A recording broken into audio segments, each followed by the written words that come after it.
মাননীয় মুখ্যমন্ত্ৰী অসম মহোদয় এটা হ'ব। মহাশয় নমস্কাৰ গ্ৰহণ কৰিব।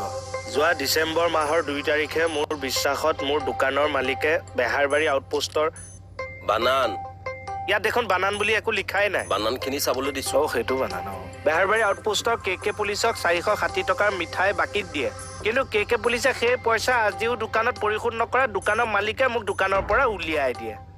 গতিকে মহোদয়ৰ ওচৰত আবেদন যে আপোনাৰ দুৰ্নীতিৰ বিৰুদ্ধে যি শূন্য সহনশীলতা নীতি কে পুলিচৰ ক্ষেত্ৰতো প্ৰয়োগ কৰি মোৰ সমস্যাটো সমাধান কৰি দিয়ে যেন এই মহোদয়ৰ ওচৰত মোৰ সৰল প্ৰাৰ্থনা।